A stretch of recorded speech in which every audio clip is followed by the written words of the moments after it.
Shalom, salam sejahtera bagi kita semua. Sebelum kita mendengar renungan firman Tuhan, mari kita berdoa. Tuhan, pada hari ini kami mengucap syukur di mana kami boleh memuji dan memuliakan nama-Mu. Saatnya Tuhan, kami akan mendengarkan sebagian daripada firman-Mu. Biarlah firman Tuhan yang disampaikan oleh hamba-Mu ini dapat bekerja sesuai kehendak Tuhan.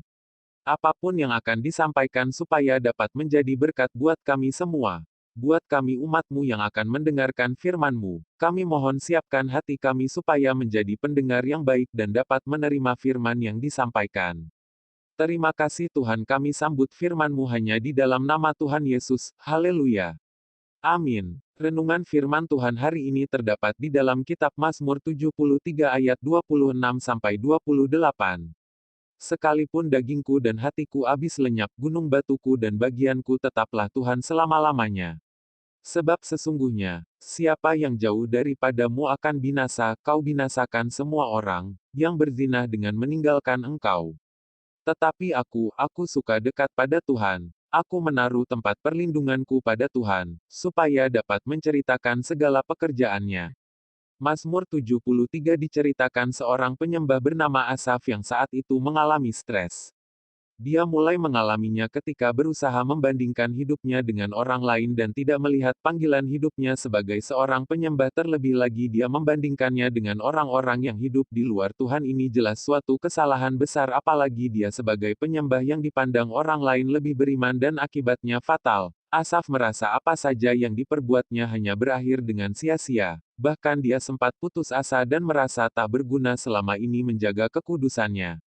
Namun dalam ayat 17 dijelaskan bahwa Asaf tahu bagaimana dia harus menyelesaikan masalahnya. Dia masuk ke tempat kudus Tuhan untuk membersihkan dirinya dan segala masanya pun teratasi. Sebagai umat Tuhan, mungkin Anda merasa Anda sudah menjaga diri dari segala kehidupan dan kesenangan dunia. Anda hidup dengan aturan Tuhan dan berharap Anda akan hidup damai sejahtera tanpa kekurangan sesuatu apapun setelahnya. Namun Anda mulai melihat banyak orang di sekitar Anda yang hidup seenaknya saja, justru lebih dari Anda. Dari sini mulai muncul rasa iri dan dengki atas orang tersebut. Jika Anda terus-menerus mempertahankan sikap ini, cepat atau lambat Anda akan mengalami stres. Menjadi pelayan Tuhan tidak menjamin hidup Anda bebas dari masalah. Karena dalam kitab manapun tidak ada yang menyebut hal itu. Mungkin Anda pernah mengalami stres, tetapi Anda juga harus tahu bagaimana mengatasinya. Seperti yang dilakukan Asaf, yang perlu dilakukan adalah mendekatkan diri kepada Tuhan dan memohon kepadanya agar mengubah sifat hati Anda itu. Poin pentingnya, supaya hidup kita tenang, lakukanlah dengan mengubah pola pikir atas keadaan yang Anda alami. Dan jangan pernah membandingkan dengan kehidupan orang lain. Tuhan sudah memberikan suka duka kehidupan dengan takaran yang pas. Jangan biarkan pekerjaan iblis ini berhasil meruntuhkan iman Anda pada Tuhan. Jika Anda mengalami stres, maka selesaikan masalah Anda dengan mengundang Tuhan hadir dalam hati Anda. Amsal 14 ayat 30. Hati yang tenang menyegarkan tubuh, tetapi iri hati membusukkan tulang.